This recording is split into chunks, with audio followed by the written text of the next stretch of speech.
দুই দশকেরও বেশি সময় ধরে গাজা শাসন করা হামাস এবার অস্ত্র ছেড়ে দিচ্ছে, এমনই দাবি করেছেন মার্কিন প্রেসিডেন্ট ডোনাল্ড ট্রাম্প।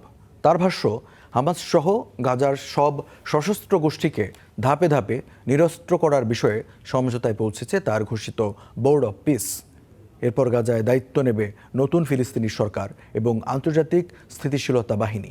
তবে এখনও আনুষ্ঠানিক ঘোষণা দেয়নি হামাস। 2 বছরেরও বেশি সময় ধরে যুদ্ধ, অবরোধ আর রক্তক্ষয়ের সাক্ষী গাজা। ইসরায়েলি গণহত্যায় হারিয়েছে উপত্যকার পুরো একটি প্রজন্ম। ধ্বংসস্তূপ, 22 লাখ মানুষ বাস্তুচ্যুত আর 73,000-এর বেশি প্রাণহানির পর এবার সামনে এসেছে নতুন এক সমীকরণ। হামাসকে নিরস্ত্র করে নতুন প্রশাসন গঠনের পরিকল্পনার ঘোষণা দিয়েছেন মার্কিন প্রেসিডেন্ট ডোনাল্ড ট্রাম্প। ট্রাম্পের ভাষ্য, নিরস্ত্রীকরণ শেষ হলে গাজা থেকে সেনা প্রত্যাহার করবে ইসরায়েল। এরপর দায়িত্ব নেবে একটি নতুন ফিলিস্তিনি সরকার। তাদের সঙ্গে কাজ করবে আন্তর্জাতিক স্থিতিশীলতা বাহিনী এবং নতুন ফিলিস্তিনি পুলিশ। এতে গাজা আর কোনো সশস্ত্র হামলার শঙ্কার ভূখণ্ড থাকবে না বলেও দাবি করেন তিনি। এই চুক্তি গাজার জন্য একটি গুরুত্বপূর্ণ পদক্ষেপ। নতুন ফিলিস্তিনি সরকার জনগণের জন্য কাজ করবে, আর ইসরায়েলও তার প্রাপ্য নিরাপত্তা পাবে। হামাস এখনও আনুষ্ঠানিকভাবে কিছু না জানালেও আল জাজিরার হাতে আসা খসড়া অনুযায়ী হামাস সহ অন্য ফিলিস্তিনি গোষ্ঠীগুলো 15 দফার একটি প্রস্তাবে নীতিগতভাবে সম্মত হয়েছে।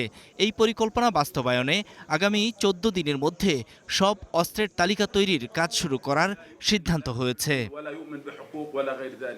খসড়া পরিকল্পনা অনুযায়ী গাজার বিভিন্ন এলাকায় ধাপে ধাপে নিরস্ত্রীকরণ কার্যক্রম চলবে। এরপর নিয়োগ দেয়া হবে নতুন ফিলিস্তিনি পুলিশ সদস্য, যারা আন্তর্জাতিক সমন্বয় বাহিনীর সঙ্গে কাজ করবে। যদিও সেই বাহিনীতে কোন কোন দেশ থাকবে তা এখনও চূড়ান্ত হয়নি, তবে ইন্দোনেশিয়া ও তুরস্কের নাম আলোচনায় রয়েছে।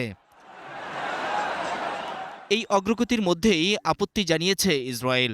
নেতানিয়াহু সরকারের অবস্থান, হামাস পুরোপুরি নিরস্ত্র এবং গাজা সম্পূর্ণ সামরিক মুক্ত না হওয়া পর্যন্ত তাদের সেনা কোনোভাবেই গাজার ইয়েলো লাইন থেকে প্রত্যাহার করবে না। এই আপত্তির কথা সম্প্রতি বোর্ড অব পিসের দূত টনি ব্লেয়ারকেও জানানো হয়েছে। এদিকে কায়রোয় মিশর, কাতার এবং তুরস্কের মধ্যস্থতায় যুদ্ধবিরতির দ্বিতীয় ধাপ নিয়ে আলোচনা চালিয়ে যাচ্ছেন হামাস নেতারা। সংগঠনটির এক সিনিয়র নেতা বিবিসিকে জানিয়েছেন, নিরস্ত্রীকরণ পরিকল্পনায় তারা সম্মত হয়েছেন এবং খুব শিগগিরই এই বিষয়ে আনুষ্ঠানিক ঘোষণা দেয়া হবে। এর আগেই বড় ধরনের রাজনৈতিক ছাড়ের ইঙ্গিত দিয়েছিল হামাস। গত 6 জুলাই প্রায় 2 দশক ধরে গাজা পরিচালনা করা সরকার ভেঙে দেওয়ার ঘোষণা দেয় সংগঠনটি। একই সঙ্গে যুদ্ধ পরবর্তী গাজা পরিচালনার দায়িত্ব নিরপেক্ষ ফিলিস্তিনিদের হাতে তুলে দিতে প্রস্তুতির কথাও জানিয়েছিল হামাস। নূর মোহাম্মদ, স্টার নিউজ।